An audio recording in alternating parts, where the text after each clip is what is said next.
Meron pong nagsabotahe na naman sa airport, lalo na sa Terminal 3 na isa sa malaking airport dito sa Metro Manila. Meron daw di umano tanim bala.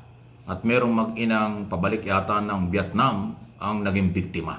Grabe naman ito, kaya-hiya na naman ito. Pakinggan natin itong report ng News 5. Sila yung nakakuha ng kumpletong balita nito at yung complainant. Bala? Saan dito bala? Ayan o. Wala. Ayan o, hinahanapan ng bala yung bag. Bakit? Pakiano mo po? Wait lang. Rosary. Halos ibulatlat na ng senior citizen na si Ruth Adele ang kanyang bag sa boarding area ng NAIA Terminal 3 nitong Huwebes. Matapos kasing makalagpas sa huling screening area, laking gulat nila ng anak na si Kai nang bigla silang sinundan ng 3 airport security officers. May dalang cellphone photo ang mga ito at sinabing may lamang bala umano ang bag ni Ruth. Pero matapos ang higit 5 minutong kalkalan, So hindi nga kami.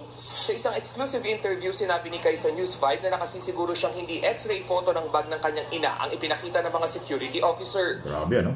Yung susi, wala pong dala yung nasusi na parang susi ng motor yung nanay ko. Rosary din po, hindi po nakita doon sa scan. Napagtanto na raw ng mag-ina na nabibiktima na sila ng pambubudol sa loob ng paliparan. Sabi ko, baka tanimbala to. Tama, tanimbala na naman kayo, no? Sa ginano ko na.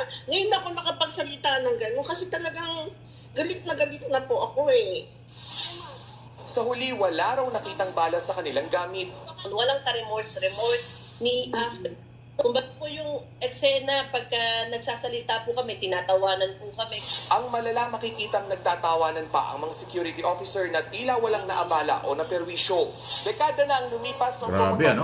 Lagi na lang ganyan, nakakahiyan talaga kayo. 2025 na. Ano bang klase itong mga airport authority natin? Dapat talagang gamitan na ng kamay na bakal itong makakapalang mukha ng mga airport authorities. Hindi ko naman nila lahat. Napakalaking kasiraan yan. Alam nyo, kabibiyahe ko lang nung, kailan ba yun? Isang araw lang, isang linggo lang. Ilang araw din ako diyan sa Singapore. Itong susunod na ilang araw, aalis na naman ako, pupunta naman ako ng China. O saan ba ako pupunta? Hindi ko alam. Anyway, nakikita ko talaga sa airport at ako nalulungkot ako bilang Pilipino pag nakikita ko na yung mga bagahe ng mga kababayan natin, lalo ng OFW o kahit mga ibang lahi, nakita ko yung balot na balot yung kanilang mga bagahe, may plastic, kung ano, nakala mo hindi nabubuksan. Talagang nakarap na akala mo pang regalo. Kasi nga, yung imahe natin nung panahon ng mga Aquino na merong tanim bala, hindi pa rin nawala. Ngayon, gano'n na naman. Isipin mo yung mag-ina, senior citizen na yung nanay niya. Yung nakita niyo sa picture, sa video. Masyado nilang inabala. Tapos wala namang naipakita. Tapos na parang nagtatawanan pa yung mga otoridad sa airport. Ano ba klase yan? Kaya dapat itong mga, sino ba ang pagkapangabagahe? Di ba nag-aasikaso niya? Customs at immigration. Yun lang naman eh. Usually immigration. Kasi di ba, pag lalabas ka, mag-check-in ka, tapos immigration. Di ba? Check-in ka. Tapos, immigration. Pagkatapos nun, yung bagahe mo yung hand carry mo, immigration pa rin yun eh. So, customs or immigration o anuman ang involved ng kalokohan dyan sa ating airports, kayo po ang anay ng Pilipinas. Kayo po ang anay at kalawang na sumisira sa mga Pilipino at sa ating airport. Pinakontrol na nga ng ating pamahalaan sa pribadong sektor ang ating airport. Meron pa rin ganyan. Kaya attention sa mga pribadong sektor na may control ng airport natin. Pigilan po ninyo yan. Nakakahiya at nakakasira. Patuloy na pinapalakas ng ating gobyerno through Department of Tourism, lumakas ang turismo. Pag maraming turista, maraming pera, maraming negosyong papasok sa Pilipinas, maraming negosyanteng Pilipino kikita. Yung mga travel agency, airlines company, hotel and restaurant owners group, yung mga may-ari ng mga restaurant at hotel, accommodation, mga beaches at kung ano-ano. At yung mga simpleng mamamayang nagtatrabaho sa mga bakasyunan. Yun ang kikita. Nakakataas ng moral at nakakataas ng ekonomiya ng bansa. Tapos sisirain nyo sa tanimbala. Di ba kayo yung nagiging anay, ulitin ko, at kalawang dito sa ating bansa. Kayo yung sumisira sa magandang imahe ng Pilipinas na pinagsisikapan ni Pangulong Marcos. Pinagsisikapan ng lahat ng Pilipino, especially ang mga Pilipino sa abroad na nagpapadala ng kailang pera, remittance, ng malaking tulong sa ekonomiya ng bansa. Alam ba ninyo na $1 billion every year ang pinapadalang pera ng mga Pilipino sa abroad na napakalaki ng tulong sa kanilang pamilya, sa ekonomiya ng bansa. Tapos ngayon, yung mga pinapasweldo natin na mga airport personnel, hindi ko nila lahat, ang gagawin nyo, tanimbala. Isipin mo, naka-check-in na yung mag-ina, papalakad na, papunta na yun sa gate kung saan ng kanilang boarding. Tapos hahabulin na may dalang picture ng nasa cellphone. Oh, ma'am, sandali, meron kayong bala sa inyong bagahe. Tapos itong balikan, sinita yung bagahe, wala namang nakita. Di ba pang-aabala yun? Pang paninira yun? Pagpapabagsak ng moral ng mga nagbibiyahe. Alam mo yung mga nagbibiyahe, nagre-relax. O ang iba naman may problema. Tapos gaganyan nyo, dinagdagan nyo ng problema. Hindi ho nakarelax. At kahiyahiya.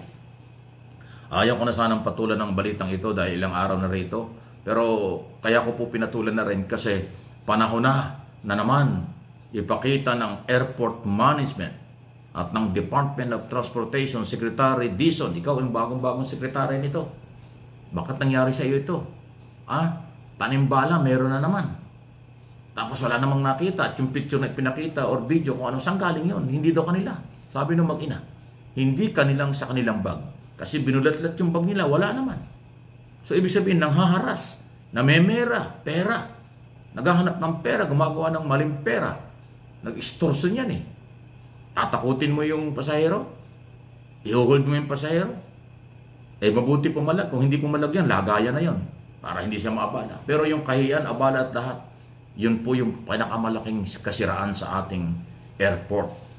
Kaya yung gobyerno through Department of Transportation at Airport Management at yung private sector na nangangasiwa na ng ating mga airport, yung ating airport dito sa Pasay, Terminal 1, 2, 3, 4, yan po ay kontrolado na ngayon ng pribadong sektor. Sila nagpapatakbo dyan. Alam ko hindi papayagan yan ng pribadong sektor na masira ang kailang pangalan at company dyan sa tanimbala. Dapat palitan, identify at palitan yung mga personnel ng airport na yan. Palitan lahat ng mga tao dyan kung kinakailangan.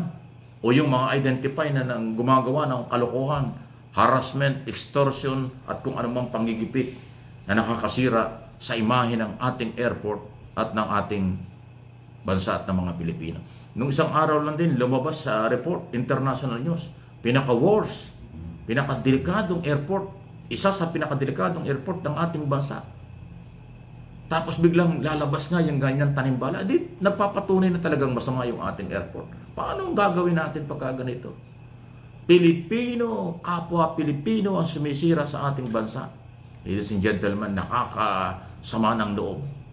Ang mga Pilipino, majority ng mga Pilipino, ginagawang lahat para mapaganda ang buhay ng Pilipinas, ng bawat pamilyang Pilipino at ng ating bansa. Pero may mga Pilipino ring sumisira. Baka itong mga Pilipinong ito na nagtatanimbala sa airport, baka ito'y kasama ng mga anti-Marcos. Pagsabotahe ito eh. Dapat hulihin, kasuhan, i-dismiss sa serbisyo. Yan ang dapat gawin. Ano ang inyong masasabi dyan? Hindi na po maganda. Patuloy ang mga kasamaan ng ilang sektor, ng ilang tao na sumisira. Inuulit ko, anay at kalawang ng bansang Pilipinas ang gumagawa ng kalokohang ganyan. Please like and share ng ating video.